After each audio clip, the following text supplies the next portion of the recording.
झाडाचं सगळीकडून त्या ठिकाणी संरक्षण व्हावं या अनुषंगाने आम्ही इथे काटे टाकलेले आहेत। आज अतिशय त्या ठिकाणी वाईट वाटलं की काही दुर्गुण असलेल्या लोकांनी या झाडाची साल त्या ठिकाणी कापली होती। त्याचबरोबर ह्या लावलेल्या झाडाला थोडं वाकवण्याचाही प्रयत्न केला आणि जे कोणी करत असेल त्यांनी त्या ठिकाणी कृपया लक्षात घ्यावं की याचं नुकसान आपल्यासाठी काहीच नाही आहे, आपणच आपल्या भविष्याचं नुकसान करतोय। इथे बघा आम्ही मागच्या वेळेला एक रामफळाचं मोठं झाड लावलं होतं 8-10 फुटी, तर ते झाड पण उपटून टाकण्यात आलेलं आहे। जे नुकसान करणारे कार्यकर्ते आहेत त्यांनी कृपया त्यांना नम्र विनंती, लोटांगण घालून विनंती की तुम्ही कोणत्याही झाडाला त्रास देऊ नका, हे तुमचं भविष्य आहे, तुम्ही तुमच्या हाताने तुमचं भविष्य तोडताय हे लक्षात घ्या। आम्ही सगळीकडून या झाडाला वाचवण्याचा प्रयत्न करतोय, आमची सगळी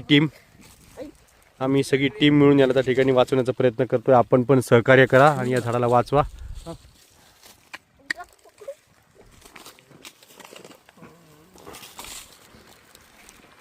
खूप मेहनतीनं त्या ठिकाणी ही झाडं लागलेली आहेत, बघू शकता आपण। अतिशय छान असे झाडं या ठिकाणी लागलेली आहेत, आपण बघू शकता।